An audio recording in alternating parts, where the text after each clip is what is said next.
Ladies and gentlemen, my name is Chuck Credo. I'm probably, out of all the people up here, have the least reason to be up here, but at the same time, the reason we're all up here is because Peter Robbins has been really an inspiration for a lot of people through many, many years.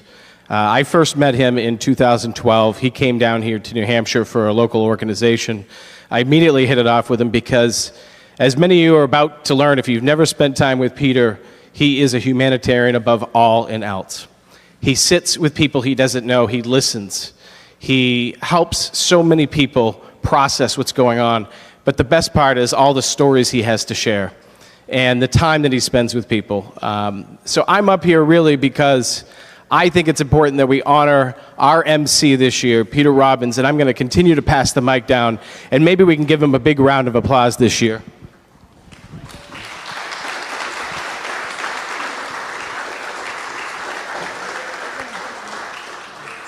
And you know the thing, I'm Mark D'Antonio, I did a talk yesterday. The thing about Peter, Peter and I have been friends for many years. And every time I see him, he always has a bright smile and he's always talking about the coolest things. And today, he did something, he doesn't even know he did this, but he was telling somebody else about what I do. And he was remembering facts that I said years earlier. So his mind is a steel trap, and he never forgot it, and he got it right. I was so proud of that. It's like, wow, either I made I made a good point, I hope, but he actually remembered it. And so he's the consummate MC. Yes, he does all the right things, but he's a speaker. He knows the most important people in his life, and you don't even get to hear but the tiny tip of the iceberg with him. But I'm here also to pay homage to the man who has been so good to me.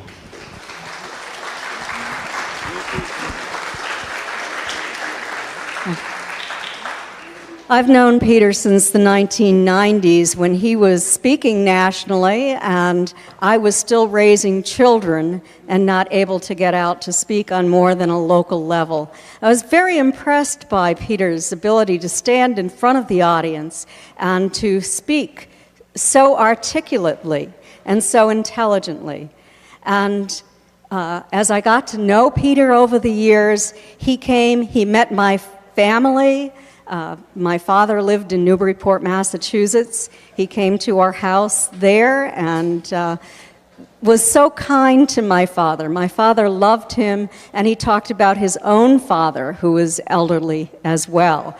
And I know Peter is probably the most gregarious national and international speaker on the UFO circuit, a man who is always happy, a man who is very gracious and kind.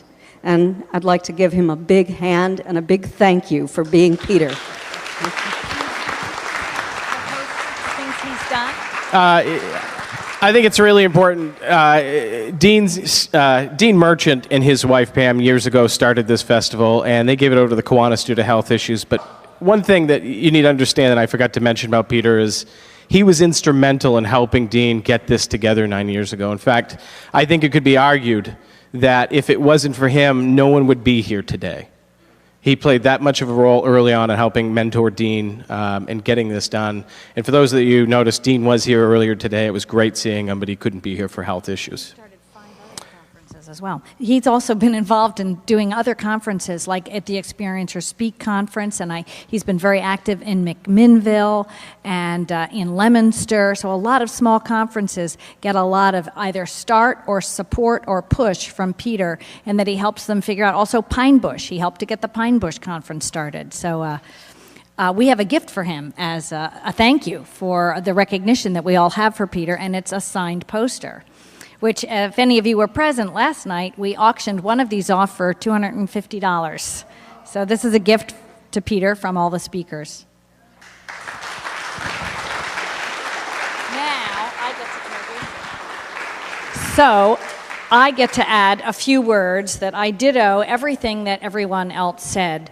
And I will also add that I have a huge amount of respect for Peter. I've been watching his career for many, many years. I've known him for probably around 18 years now. But many of you know that Peter has written a number of books, which he was recently brave enough to come forward and take off the market, because he wasn't absolutely 100% sure from his writing partner that he could completely trust everything. Although many of the facts may be right, he has such a mission of ethics to this field and such a high standard that he was willing to come forward and remove his books from the market. I don't know any other writer that would have had the courage to do that. That takes a huge amount of bravery, 30 years of your life, and then you now question if some of the authenticity of some of the facts that you got. That took a lot of courage. So I'd like to tell you a little more about Peter, because I'm officially introducing him. Peter Robbins is one of America's most respected UFO investigative writers. He's been involved in the field for more than 35 years as a researcher, investigator, writer, lecturer, activist, conference organizer, and documentary producer and author. He's a regular fixture in the U.S. and the U.K. Peter has written for numerous online and print publications in the United States and the U.K. and in other countries. And he's appeared on guests, he's been a guest and a consultant to numerous television programs and documentaries. Peter Robbins was a founding member of Bud Hopkins Intruders Foundation and was Bud Hopkins' assistant for many years. He was the first event coordinator for the Sci-Fi Channel's Alien Abduction Phenomenon Symposium that was organized to promote the release of the Steven Spielberg's miniseries Taken from 2007 until 2010. And he's been a consultant for the city of Roswell, New Mexico, coordinating some of their UFO symposiums, of which I had the pleasure of helping him. In 2012, he was made a member of the French Académie d'Ufologie, which he was made a member of in 2013. And he's been invited to give testimony, along with many other UFO researchers, as part of the citizens' hearings disclosure that took place at the National Press Club in Washington, D.C. in 2013, I think that was. He is also the associate producer of the documentary film that I was responsible for making with Bob Terrio that's here, Travis, The True Story of Travis Walton. Peter Robbins lives in New York City. He holds a Bachelor of Fine Arts in Painting and Film History from New York City's School of Visual Arts, where he taught painting for more than a dozen years. He's worked as a deckhand on a Norwegian merchant marine fighter.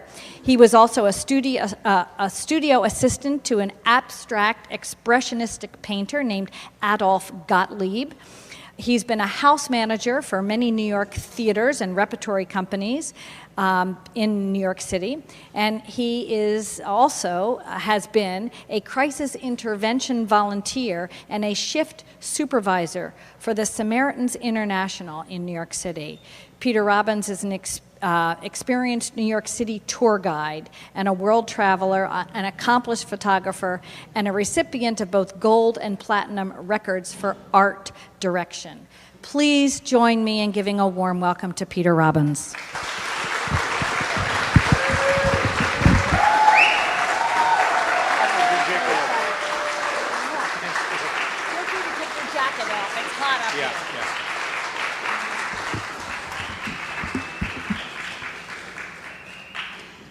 Well, thank you to my so-called friends for not ratting out that big secret. Oh, I'm sorry to say my time is up.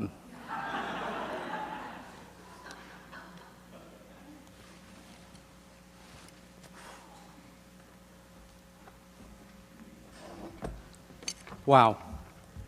This work is actually, if you're crazy enough to try to earn a living at it, it's not only an awful way to earn a living, it's damn stupid, but the perks on the job can be absolutely phenomenal. I really don't have much to say about what's been said, except to thank all these wonderful people for doing what they just did, and on behalf of the Academy, I accept.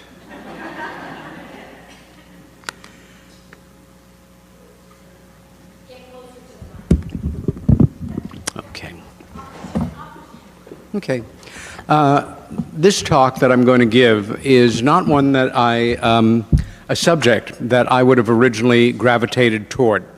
About a dozen years ago, a conference organizer approached me and said, I am looking for somebody to speak on essentially this topic. And I thought to myself, not my cup of tea really. I zone in more on classic cases. I try to couch my studies solidly in American history, in part because it fascinates me, because ufology and UFO-related events are indeed a part of American and world history, although they're always seen as outsider subjects. Also, it seemed very sensational and tabloid and National Enquirer-ish, and I'm not a conspiracy-oriented person by nature. At the same time, I know that by simple definition, history is in great part defined by conspiracies, one or more people plotting in private for usually some nefarious aim, and if it happens, then it comes part of the historical record. But I don't look for this kind of challenge. My response to the organizer was, well, that's interesting, but let me tell you what I'm interested in talking about. He listened to me very patiently and then basically said, thank you very much. I'm looking for somebody to speak about this subject. If it's not you, I'll hire somebody else. And I thought, Yes, exactly. I have come at it several times, and it became personal as I refined the number of people down in the presentation to 8 individuals. And then, quite honestly, as I was developing it, thought, wait a minute, some of these are classic individuals, all of whom fit the criteria of a death under somewhat questionable circumstances, or timing, or their high visibility cut off at a certain moment, or their relative youth. But of these 8 people, I knew 4 of them, and 3 of them were not just friends, they were good friends. Hang on, I seem to have gotten myself into a situation where I am potentially investigating the murders of 3 of my friends. And then it became serious for me. Lee Harvey Oswald. I am of a generation where I remember that terrible day when the President of the United States was murdered. It had a tremendous impact on my life. I was a geeky little kid who hero worshiped John Kennedy, and I was never really able to let go of that thread. As things codified and as I got older, this notion of the lone gunman, that crazed individual that makes their way through and knocks off a famous person. In fact, I've come to kind of define it in my own way of thinking of, in American culture, sadly, it has become not that uncommon. If you want to become well-known in a hurry, kill somebody famous and you're there. You cut through all the work and save yourself a lot of time and energy. Of course, you're either dead or in jail for the rest of your life. I do not accept the single gunman theory. And I remember on the 30th anniversary of the murder of John Kennedy, President Clinton made some remarks about it. And he cited something that normally I would not only accept as true, but as a guiding principle for me, essentially that when a person who is beloved, who is a national figure, who is important to many people, who is iconic, dies in a seemingly senseless accident or act of violence, we need to ascribe meaning to it, because the thought that it was just something that happened is almost intolerable. But of course, Kennedy was killed by a lone gunman. I was furious at President Clinton, and still am, because he should have known better, or he did know better, but that's the party line. What we're looking at here involves conspiratorial thinking to a degree, in that some of these people in my field, especially now, in this golden age of anything goes conspiracy, want them on a certain level to have been murdered rather than, died of some other cause. So Because I have a lot of factual material, sometimes I'm like my colleagues, give a talk cued by the next slide. This one I do have to work from notes, so forgive me for those moments when I disappear into the paper. This gentleman, some of you know as Jack Ruby. We certainly know for a fact that he murdered the alleged killer of John Kennedy. And I say alleged because that's all it is. The one statement that came out of Lee Harvey Oswald, beyond the hundreds of thousands of pages that have been written about him, was, "I'm a patsy. I'm a fall guy." And a lot of people feel he was the lone gunman. A lot of people feel he was part of a conspiracy. Some of us are not even sure if he pulled the trigger. But one thing is for sure, this man killed him. He is connected with the mob, and he died of cancer shortly after in his jail cell in Dallas. More about that later. George Bush was, he or his people were quite savvy to ways to deflect. I remember when Nixon was president, at a certain point he started to do the double V, which had previous to that been a sign of, we're going to win over the Vietnam War. We're going to get out of the war. It was something that the peace movement used, and then he co-opted it and they stopped.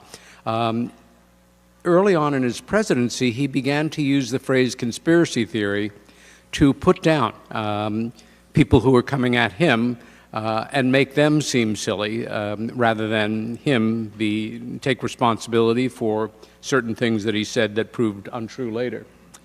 Okay, our first individual that we're going to take a look at, Morris Ketchum Jessup, better known as M.K. Jessup, was a very popular UFO writer of the 50s. It's alleged that he was murdered and that the murder was made to look like a suicide, or that he was brainwashed into taking his own life, the reason being that he had gotten too close to some aspect of the truth about UFOs. There is no question that M.K. Jessup was an outstanding writer and researcher. His work, all published in the 1950s, is still highly readable and rises above the level of most of the so-called golden age of UFO literature from the 50s, except for maybe Donald Kehoe. It's literate, it's articulate, it's backed up by facts. One thing to keep in mind as we move forward is while we're looking at, kind of the more tabloid aspects of how these people exited this life, for me, it's more than equally important that you have some understanding of who they were, what their lives were about, and how they lived them. Without that context, their deaths will not mean as much or be of much value looking back on this.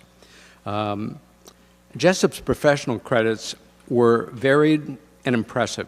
He began his career as an instructor of astronomy and mathematics at Drake University and the University of Michigan, where he also received his doctorate in astrophysics. The university then hired him to supervise what then would have been the largest refracting telescope in the Western Hemisphere. Jessup's passion for scholarship in the twin fields of archaeology and anthropology led him to carry out significant independent research at Mayan and Incan ruins in Central America and abroad as well. In the process, he became an acknowledged expert on the megalithic stoneworks of Peru, Easter Island, and Syria, among other ancient locations. It was about this time in his life that he became interested in the subject of UFO visitations in both the modern and ancient world. In that, he really came on the scene as far as a proselytizer of ancient visitations a decade and a half before Von Daniken blew the subject open in the 60s with Chariots of the Gods. In 1956, while preparing to travel to Mexico to survey meteorite craters and continue his research into ancient visitations, the project's sponsor, which was the University of Michigan, learned that this man they otherwise felt was a distinguished person rightly chosen to carry out this important job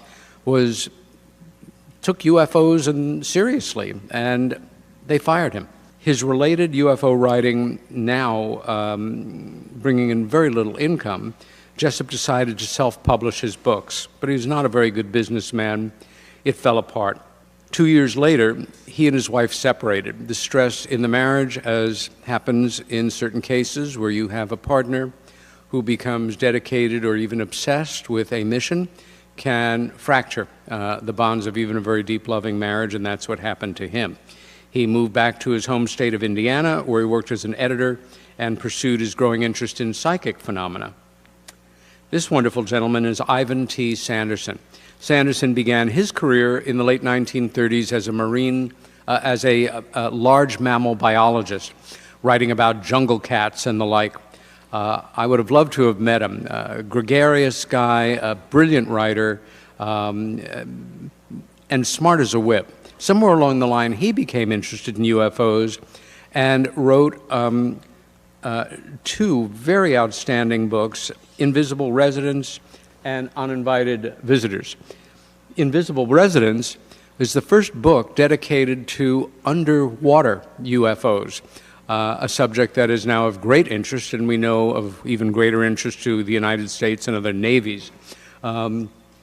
This book came out, his second book on UFOs, Uninvited Visitors, in the mid-'60s, and had the publishing distinction of being the very first book ever published with a hologram. That top circle is a cutout in the book jacket, and there is a hologram glued to the book. He became good friends with Jessup, and they communed on this subject. But at this point, Sanderson found Jessup in a very gloomy state and complaining that a series of quote-unquote strange events, which he hesitated to discuss in detail, had pulled him into, quote, a complete world of unreality. During that time, two manuscripts which Jessup had submitted to an independent publisher were rejected, increasing his depression. The writer now left for New York, and soon after, left New York, where he had met with Sanderson, but did not return to Indiana and was missing for some time. Some months later, he turned up in Florida, where he had had a serious auto accident that he was not interested in talking about. His depression continued to deepen, and in April 1959, he wrote a letter to his friend, the radio host Long John Neville. Neville deserves a quick footnote here in that he was the first nationally syndicated radio broadcaster to make UFOs and their implications a huge broadcast subject. Frank Edwards, who we'll discuss later, kind of followed in his wake. But the letter that he wrote to Neville was, in the words of Sanderson, who had seen it, a straight suicide note. And on April 20th, the 59-year-old Jessup drove to a quiet spot near where he was living in Dade County, where he connected a hose to the exhaust pipe, ran the other end into his driver's window, rolled up the window, stuffed the openings with wet rags, turned on the cars, and was found the next morning dead of carbon monoxide poisoning. There are several things about the suicide that don't add up. The space between the window and where the hose came in that would have let in air, again, was stuffed with wet rags. However, there was no bucket or bag or any container that could have held the rags, and no sign of moisture anywhere. For some reason, the coroner's office did not conduct an autopsy, which is required by law in Florida. I read an account by an Oregon researcher named Richard Ogden in Seattle, who claimed that the suicide was, in his terminology, a frame-up, and that Jessup had been sent an audio tape, and that in listening to it, it had brainwashed him or reprogrammed his mind to kill himself. Again, one can only There's nothing to back it up. That man's not alive to confirm the event. Sanderson's wife, Sabrina, also saw the suicide note which Jessup had sent to her husband as well. To an alternative figure. And she said it was certainly a suicide note as well. I'm left leaning in toward that this man did take his life as his career collapsed around him, as his marriage broke up. But the fact that Jessup himself had talked about that he had been put into a space of complete unreality, that's kind of a red flag for somebody doing something to someone. Also, the idea that you could listen to a tape recording and it could hypnotize you or cause you to act in a way you would not otherwise. So I'm left with this case, in Stanton Friedman's terminology, of it being in my gray box. More research needs to be done on it. This remarkable woman is Dorothy Kilgallen. She was an extremely well-connected media personality and nationally syndicated newspaper columnist from the 1940s through the mid-60s. While she was best known to Americans old enough to remember this period of time as a longtime panelist on the then very popular TV show, What's My Line, make no mistake about it, she was also a very serious investigative writer who maintained a very highly critical attitude of the way that the press had treated the Kennedy assassination and wrote openly and fairly accurately about the UFO cover-up in the 50s and into the 60s. Her column in the now-defunct Journal American, which was read by quite a few million people every week, called The Voice of Broadway, alternated between an old-fashioned celebrity gossip column and hardcore investigative writing. In 1952, for example, she reported on an unidentified flying object that had crashed near Spitsbergen, Norway. Rational concern that the wreck might represent advanced Russian technology was undercut by the testimony of a Norwegian Air Force colonel who claimed that the Board of Inquiry that had looked into this, quote, some time ago, a misunderstanding was caused by saying that the disk probably was of Soviet origin. It has, this we wish to state emphatically, not been built by any country on Earth, end quote. No, I take that back. The quote continues. The materials used in the construction are completely unknown to experts having participated in this investigation. 8 years later, Kilgallen published an article entitled Flying Saucer Wreckage Assures Britain of Reality.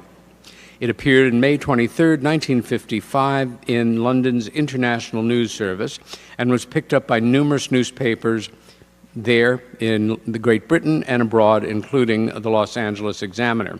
To quote, I can report today on a story which is positively spooky and to mention chilling, and not to mention chilling. British scientists and airmen are explaining the wreckage of one of mysterious flying ship, and they're convinced that the strange aerial objects are not optical illusions, but are flying saucers that originate on another planet. The source of my information is a British official of cabinet rank who prefers to remain unidentified. We believe, on the basis of our inquiry thus far, that the saucers were staffed by small men, probably under 4 feet tall. It's frightening, but there's no denying the flying saucers come from another planet. The official quoted scientist as saying a flying saucer of this type could not possibly have been constructed on Earth. The British government, I learned, is withholding an official report on the flying saucer examination at this time, possibly because it does not want to frighten the public, end quote. We now know that there were such considerations at this point in the early 50s. When Kilgallen made, while she never made her source public, and she again is talking about a cabinet-level official. This is not some, goofball reporter or hack or cultist. Key investigators have speculated that the account originated with Queen Elizabeth's husband, Lord Mountbatten. Louis Mountbatten was a larger-than-life figure who was involved militarily, diplomatically, and ultimately lost his life in a terrorist bombing in London. Gordon Creighton, a former diplomat and British Army officer, military intelligence officer, went on to become editor of Britain's long-running Flying Saucer Review, which is the longest published UFO publication in certainly the English language in history. After reading her column, Creighton wrote to Dorothy Kilgallen at once, seeking further information, but never got a reply from her, and she died a few years later.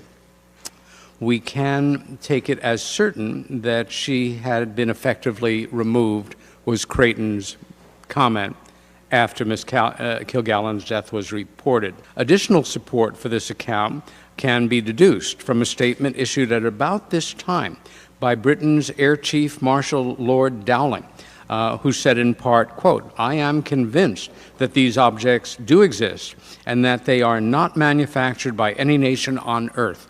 Talk about disclosure. These were public statements made in the international press more than 60 years ago, and yet, here we are still living in the funk. Air Marshal Dowling, and the shot before was Gordon Creighton. This gentleman is my friend and colleague Timothy Good, one of the most respected UFO writers in the United Kingdom, and certainly the best connected. He noted in his very important book, Above Top Secret, which should be in every UFO library, quote, "Why should Dorothy Kilgallen risk her reputation as one of the USA's star journalists by propagating an untrue story? To the best of my knowledge, she never denied the story.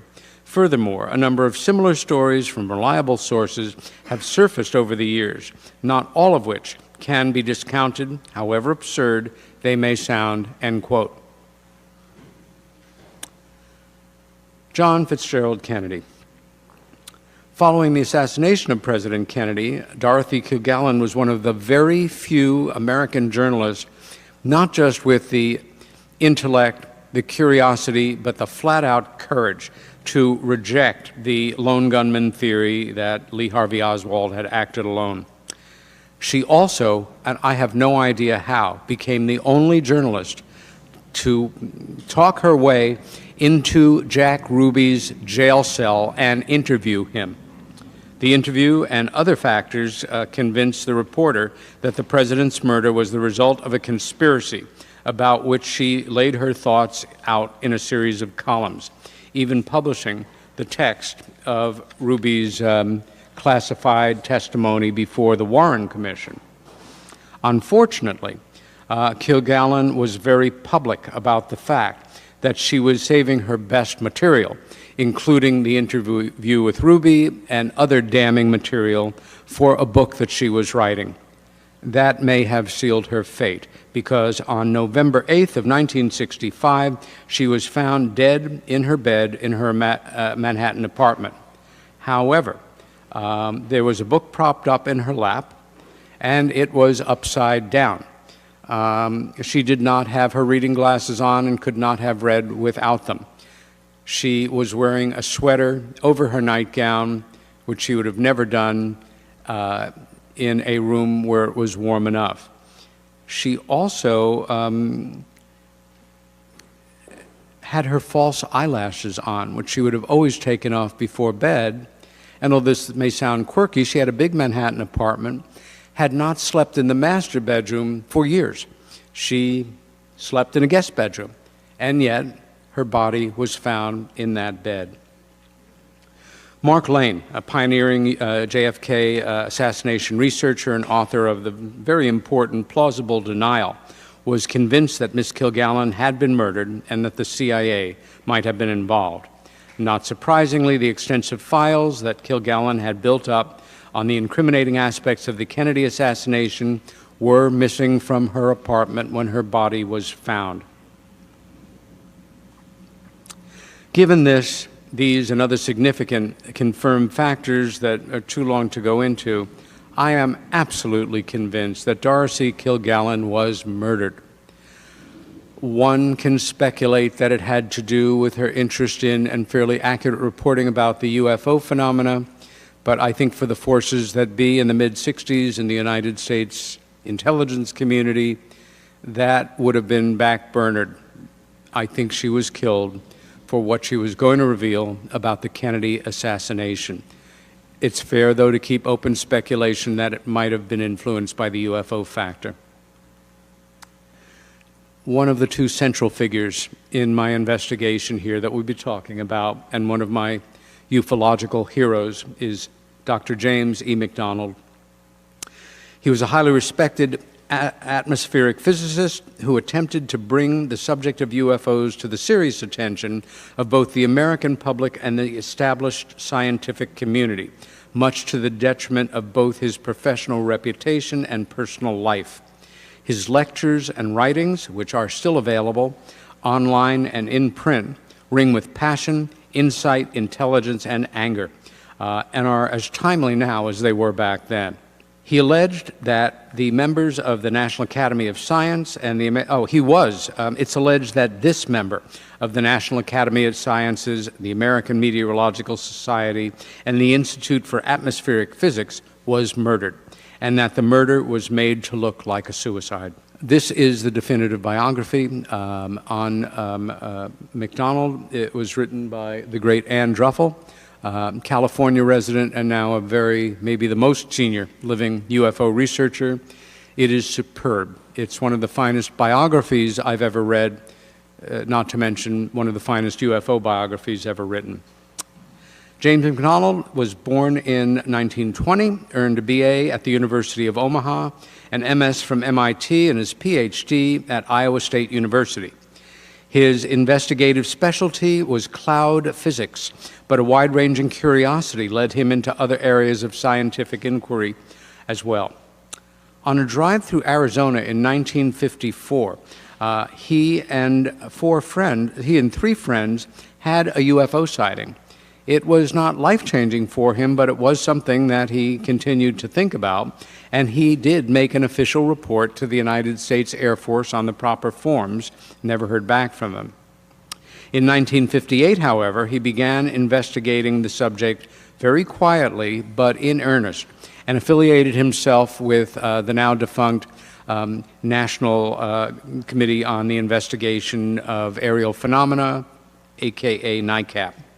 In the process, he grew to feel that neither the Air Force's Project Blue Book nor the scientific community were paying proper attention to this phenomena. The well-published Michigan UFO flap of 1966 only deepened his curiosity and made him all the more interested in conducting his own UFO survey. As a result, he applied for and secured a small grant from the Office of Naval Research to review the Project Blue Book material kept at Wright-Patterson Air Force Base in Ohio. The ONI felt that certain kinds of clouds might be responsible for perceived UFO phenomena, and being an acknowledged credentialed cloud expert, McDonald was given permission and encouraged to look through this material completely. During his visit to the base, he received permission and went through the material, and when he finished it, he requested a photocopy and was told that while he was reading it, it had been reclassified and copies were no longer available. It proved to him, deductive reasoning, that there was something that they were covering up and that more work needed to be done in this very important area. Well, Dr. J. Allen Hynek, who is one of the great heroes of ufology, who was so famous in his time that he plays himself in the final control room scene in Close Encounters of the Third Kind. The guy that looked like this wasn't an actor looking like this, it was him. However, from 1952 until about 1970, the great Dr. Hynek was a shill for the CIA. He was living a double life. He was head of astronomy for Northwestern University, and he was also involved in disseminating propaganda, putting forward nonsensical theories like swamp gas, and in codifying all of the bullshit and debunking in the very now famous 1952 or 1953 Robertson panel meeting. Well, during the visit to the base, McDonald learned of the level of Hynek's involvement and made a point of confronting him. And as they say in the vernacular, tore him a new one. And this so affected Hynek that it was the factor that he credited with going public and basically saying, I screwed up, and then becoming a champion for the truth. Jacques Vallée, still one of the most important voices in the work, was impressed enough with this newcomer's resolve that he later wrote, "It is clear that an entire era has come to an end. This man has many contacts, many ideals, and he is afraid of nothing." From that point on, almost all of McDonald's life work was dedicated to proselytizing about this, meeting with official scientific groups, press organizations, and pounding away at the fact. Unfortunately, his criticism of Edward U. Condon, who had headed the Colorado University's review of Project Blue Book and basically said everything's fine, received tremendous ire from him, and he back from Condon. But it was Donald K. Menzel, the godfather to arch-debunker Philip Klass, who really came after him after he came after Menzel. Menzel lived an ultimate double life. He was the head of Harvard Astronomy Studies and, as Stanton Friedman brilliantly established in research years ago, also a very loyal member of the American intelligence community. The forces were arrayed against Dr. McDonald. Klass and I had a go-to. I won't give it because we're actually going to not be able to finish this talk. But Klass was nothing if not clever, and he immediately realized his best strategy was not calling names or citing silly things like swamp gas, but he contacted the Navy office that had given a grant to McDonald and informed them that he was loopy about UFOs. The grant was removed. The subject continued to spin against him.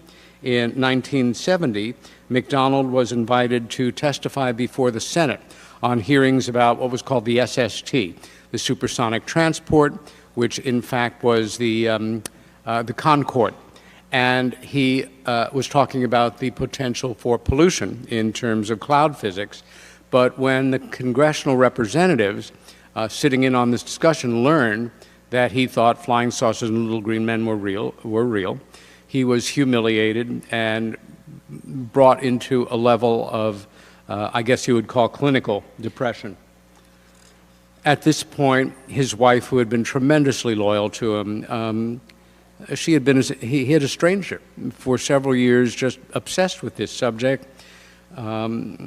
My sense is she was a wonderful woman and a great partner, but he cut her off. She fell in love with another man. She approached him about divorce, and he started to plan how he was going to kill himself. He bought a pistol, and he shot himself. And he survived, but he was almost blind. His wife rallied to his side along with their two daughters. They encouraged him in his work. His sight returned enough that he could return to the Department of Atmospheric Physics in Phoenix and worked very hard to make those closest to him understand that he was getting better. In fact, he was just working very hard to make it seem that he was getting better. And on Tuesday, May 13th, 1971, he left work, had the cab driver drive him into downtown Phoenix in front of a pawn store. could see enough to walk in and buy a gun and some bullets. Another cab took him to a remote area out near the desert. He walked a mile to a bridge and shot himself and died. I can only say that while Dr. Menzel and Edward U. Condon and Philip Klass did not pull the trigger, they contributed to this man's death as much as they had. He was a true casualty of courage and UFO truth, and we should always remember him as one of the most important and valuable figures in the work. His obituary. Next figure is Frank Edwards. Frank Edwards was one of the most popular American broadcasters in history. He had a show that was syndicated on hundreds of radio shows around the country and wrote a series of best-selling books on flying saucers and the paranormal and the strange. He was the first radio personality to bring one of the great heroes and first great rationalist of UFO publishing into the realm of being a public celebrity, and that was Donald Kehoe, who was a regular guest on his shows. And these books were out-and-out bestsellers.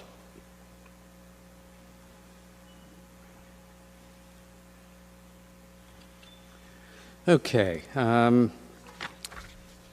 This, of course, is the first book written about the phenomena, and he also had as a regular guest Gray Barker, one of the most colorful figures of UFOdom, a teller of tales, a chronicler of wild truths, and the creator of the most paranoid titled book in ufology, and the man who popularized the notion of men in black. If you take it seriously, you've had Men in Black experiences or laughed your behinds off at the very funny movies, it is Gray Barker that you have to thank for that. This brings us into, in 1957, NICAP worked with him on more broadcasts, and America was really starting to take greater attention to the UFO phenomena because of this one broadcaster. This all leads up to a UFO conference that took place in New York City, and he was scheduled to be the lead individual. It was going to be in June of 1967 and take place on June 24th, which would have been the 20th anniversary of the Kenneth Arnold sightings that are depicted here. Again, we have a portrait of Edwards. It was Gray Barker, who was close to him, who kind of sounded the first alarm that he had gotten a message that Edwards was not going to live to or was going to die at the conference. Coming from Gray Barker, people took it with a grain of salt, Edwards included. But Long John Neville received similar information, and he took it seriously. And again, this was a huge conference. Hundreds of people were arrayed in that audience on that morning to find out from the MC that Edwards had been found dead in his hotel room the night before. I don't know what his dietary habits were. I don't know if he was a smoker, but he was overweight, and yet the timing on this, the two warnings, one we can take with a grain of salt, the other from an absolutely reliable and credible broadcaster, lead me to think there was a good chance that he was murdered. Again, no smoking gun here, but a lot of smoke. I'm going to quickly zoom through this next one because, again, time is of the essence, and also I'm going to quickly zoom through this one. I hope maybe I'll give those at a different point. But let's jump to Graham Birdsall. Graham Birdsall, in his time, was arguably the most important central figure and linchpin, bar none, in British ufology. He was editor-in-chief of England's UFO magazine, not to be confused with the American magazine of the same name. It started out as a mimeographed little bulletin in the early 80s, and by the time he passed in 2003, was the finest, mass culture UFO magazine ever published in the English language. This was still very much the era of print publications. They are disappearing now because of the digital world. They were beautifully laid out. They had the top writers. They were extremely timely, dealing with the most important cases. Graham also had a gift that almost none of us in ufology have. He was a brilliant businessman. And he made the magazine make money, and he organized dozens and dozens of conferences over more than 2 decades, every one of them absolutely first class. He brought us in, not just from all over the UK, but he brought colleagues, friends, speakers in from all over the world. He was born and bred in Leeds. He was a big bear of a guy. I loved him. If he believed in what you were doing, he was your friend forever. If he didn't believe in what you're doing or thought you were a liar or a charlatan, God help you. In 2003, at the height of his power, really, he was the mover and shaker. We had great writers. You had Tim Good, Nick Pope, Jenny Randalls, you name them, in the UK, but he was the man who made it all happen. And at the age of 49, much to my horror and shock, I got a communication from England that he had what was alleged to be a cerebral aneurysm, and he died 3 days later. If there was one person worth taking out, so to say, in the entire British establishment of UFO studies to do the most damage, it was Graham. I knew him well enough that the last time I saw him, about 9 months before he died, I was staying over his house with his wife Christine and his daughter Helen, and we were staying up late. We were drinking too much. We were chain smoking. A topic of conversation was you have to stop drinking too much, and we really have to stop smoking. And he showed me a French documentary that, like the documentary that Bob showed you yesterday, the Disney documentary, was shown once and then yanked from the air. But he had a colleague who had a VHS tape right there, slammed it in, and at about 1 in the morning, he said, I want you to watch this with me, mate, and let me know what you think. It was in French, but there was enough English in it that you got the sense of what it was. And what it purported to be, and if it was a put-up job, it was brilliant editing, was that Stanley Kubrick had been enrolled by the White House to create a fake moon landing just in case the moon landing didn't happen. What the real concern was more the Hasselblad cameras. These were state-of-the-art cameras. They were in lead encasing, but were they going to get affected by gamma and beta rays, and that we would get men to the moon and not have footage to show it?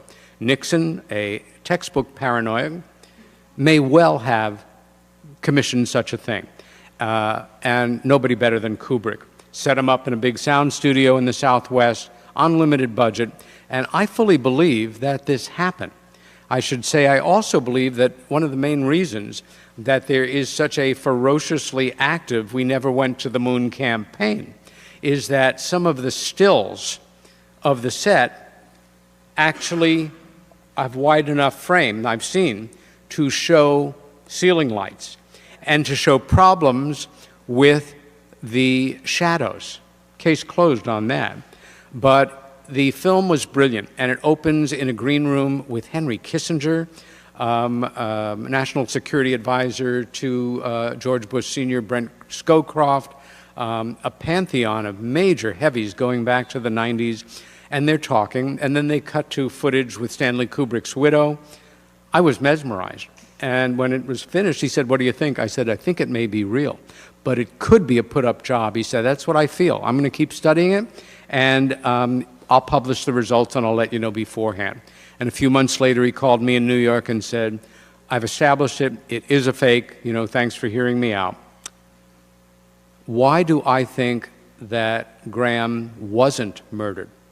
And this got me in trouble with some of my dear friends and colleagues in Great Britain, because again, how could it be that this guy, not one of the most, but the most important guy, I'll tell you how important he was, because of the contract I had with the Sci-Fi Channel to help promote the miniseries Taken with movers and shakers in New York City. in a very, very special closed event for almost 200 people. The director of special projects, who's a good friend of mine, Larry Landsman, I introduced him to Graham, and Graham's remarkable personality won Larry over in an evening. And he hired him. If Graham had lived, he died in September, had he lived in October, he would have been touring all over India as the point man spokesman for the Sci-Fi Channel's upcoming Indian miniseries broadcast in Hindi, in English with Hindi subtitles, of Taken, the miniseries. But why do I think he wasn't murdered? Graham was overweight. Graham was a type A driven character. Work, work, work, work, work. An insomniac like me. Not an alcoholic, definitely, but definitely a drinker. A chain smoker. Ate a heavy British diet. But most important, in a way, he had joked with me many years before that he thought he'd never live to be 50 years old. I said, why? He said, no man in my family, my uncles, my grandfathers, my father ever lived to be 50. It might have been programmed into his DNA. Then again, because he might have said that publicly sometime, and some darker forces within British intelligence says, we'll give him the old cerebral aneurysm shot, and people will say, oh, well, even though we begrudgingly acknowledge he died too young because of that. I don't know, but I think he died a natural death, and he's one of those people I miss tremendously. I was just joking with myself, and I said, oh, you can say, and our next victim, oh, yes, our next and final victim is here's another shot of Graham and Christine and Helen. I stay in contact with Christine occasionally, but Helen and I are back and forth regularly. She married an American and lives just north of New York City, and is a great gal, not surprisingly. It's all leading to this man, a distinguished American psychiatrist whose unique credentials made him someone we in the abduction research community could point to with pride. He was best known for his research into how extraordinary experiences can affect personal, sociological, and global transformations, and his death as the victim of a traffic accident was immediately and more than understandably suspect by many who worked with him, cared for him, followed his work, or saw him as the towering figure that he was in UFO studies. Dr. John Mack.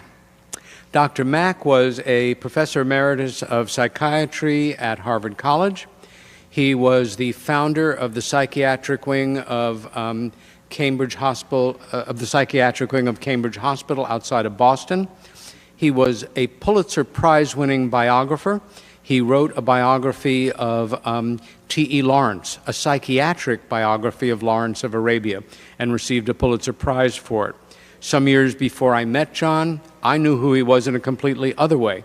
In my work as a crisis intervention volunteer, working at this center on night shift, sometimes you'd have periods of time when you had no callers, and we had a little library, not surprisingly, all books devoted to some aspect of psychology, and one of them was one of the most highly regarded books on adolescent suicide.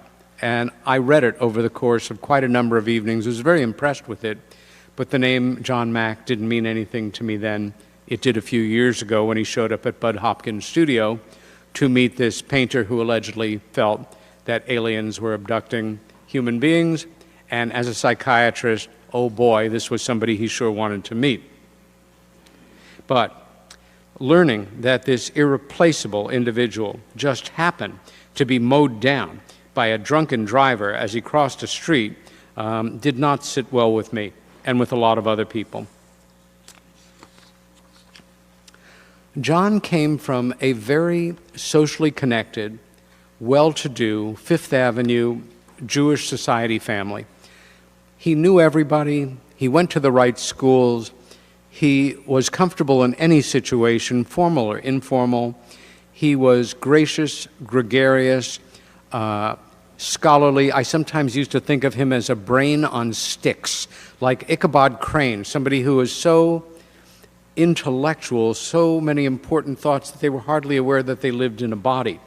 Like many people of his generation, a creature of the 60s, John really became more and more frustrated by Western philosophical models and started to look east for the answers, as many of us did as inquiring souls at about that time.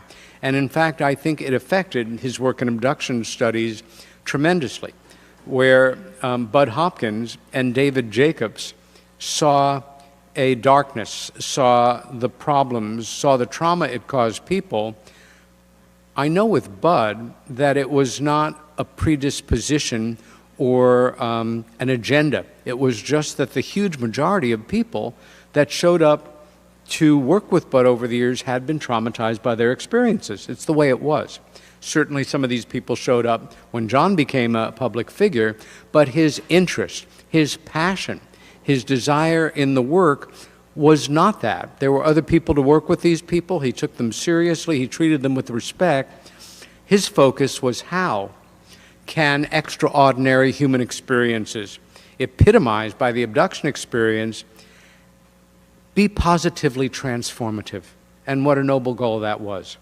I knew people who worked with him and worked with Bud.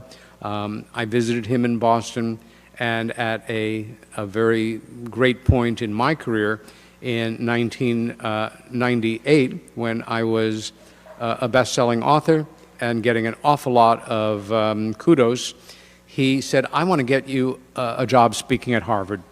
And I said, "Right, when flying saucers land on my lawn, then I will be speaking at Harvard." They did not land, and he could not get me in there. But he said, "I'll sponsor you. You're going to speak at the psychiatric wing of Cambridge Hospital." I said, "Way to go, all right." For my staff, for invited guests, and for open admission. And it was one of my most memorable talks. I had a wonderful time, but it was a two-part talk. He had me speak on the famous Rendlesham Forest UFO incident, and then joined me on stage for the second half of the presentation for a talk I called Managing Stress in UFO Studies. Your clients or the experiencers or the abductees, and God knows your own. And I will say that after the event, John took myself, about a dozen of his associates, and my brother-in-law, who was free that weekend, and joined me at John's invitation. Jim being a physician who worked at Cornell University's clinic. And we're sitting at a round table at probably the most expensive Japanese restaurant in New England, having a wonderful meal, and John is just regaling us with stories. I mean, we all know people like this. They're magnetic, they're effusive, we just love them by nature, they're great storytellers, and they've always meaningful. And at a certain point, in kind of a lull, I'm sitting here, my brother-in-law is sitting here, John's sitting there. He turns to my brother-in-law, he says, "Jim, I owe you an apology." And Jim says, "Why?" He says, "I've been ignoring you all night. I know nothing about you except that you're Peter's brother-in-law. Who are you? What do you do?" He said, "I'm a physician, primarily an internist. I work at the Cornell University clinic. My students are, my patients are students and faculty." John looks at him, his eyes get big, and he starts to laugh. And he starts to laugh harder. And we don't get what's funny. And he actually hits his knee, and tears are coming to his eyes, and he says to all of us, I'm sorry. You're a real doctor."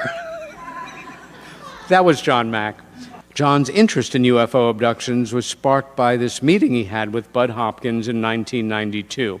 As John related it to me with a smile some years later, the idea that aliens, which was questionable to start with, were abducting people, and that the main promulgator of this was a New York City painter, just neon sign, delusional approach with care, but fascinated. He made a meeting, and he came to see him. It was life-changing for John. Bud was an artist, yes, but he was the best self-trained investigative writer I ever knew, and his record-keeping was superb and scientific, and he opened it up to John, and they became close colleagues and friends. John befriended me in a way that caught me completely off guard. I know that my BFA in painting and film history from the School of Art, Visual Arts, must have impressed him tremendously.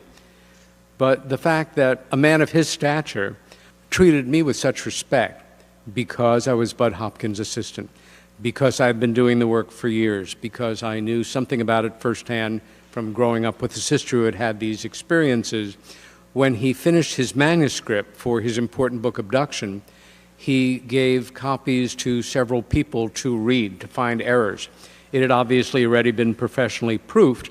I could not find a semicolon out of place. There was no misspelling.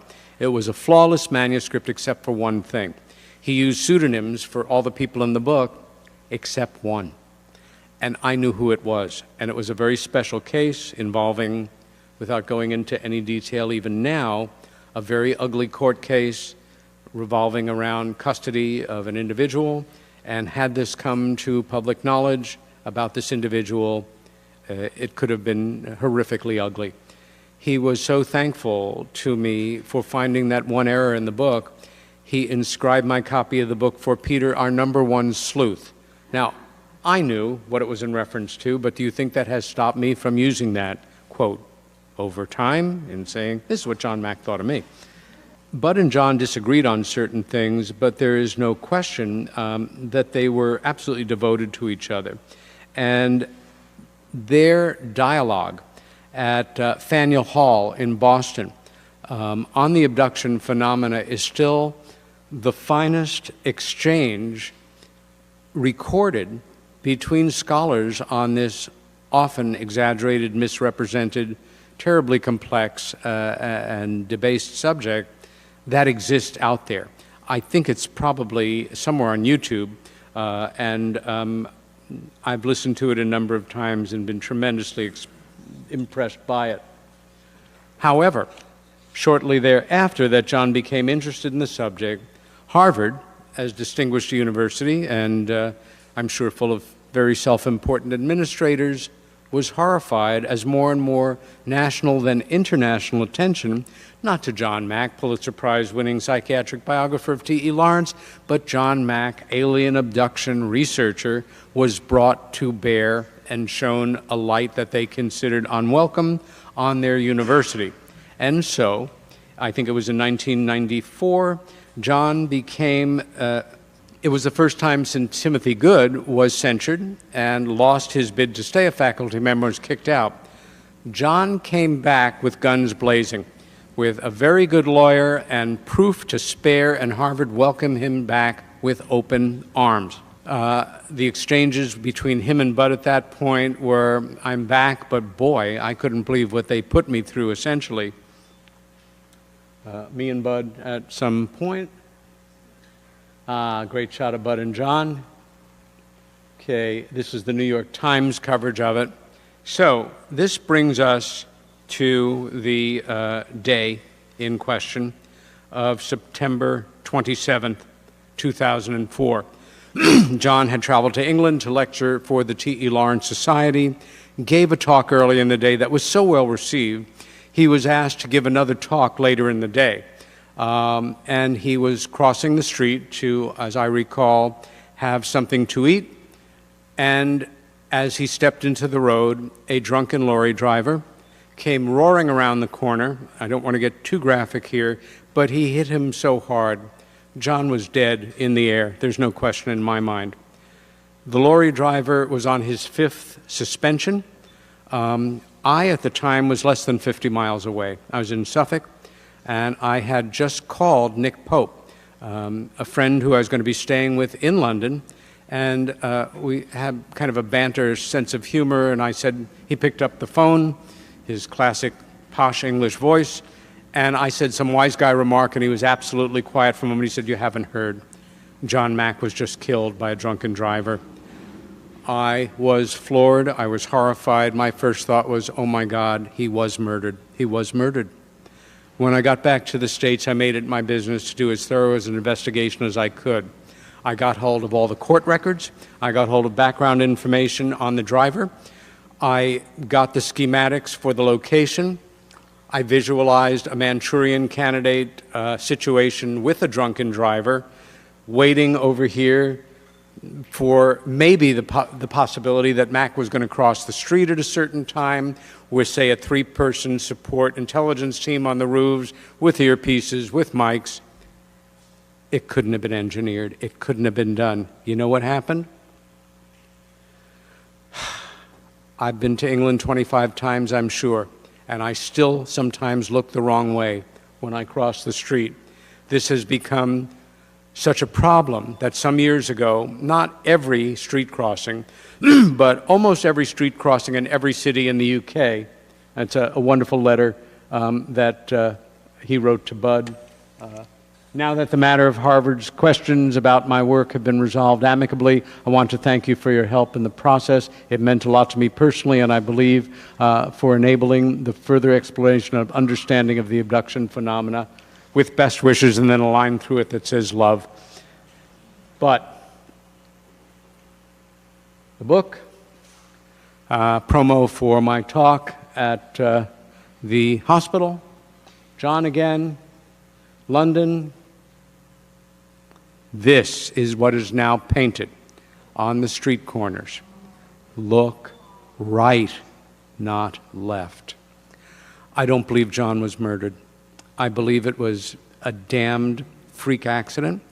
In court, his family, tremendously progressive humanitarian people, ex-wife, kids, girlfriend, pleaded for understanding for the homicidal maniac whose reckless action caused their loved one's death, because they recognized that alcoholism is a disease.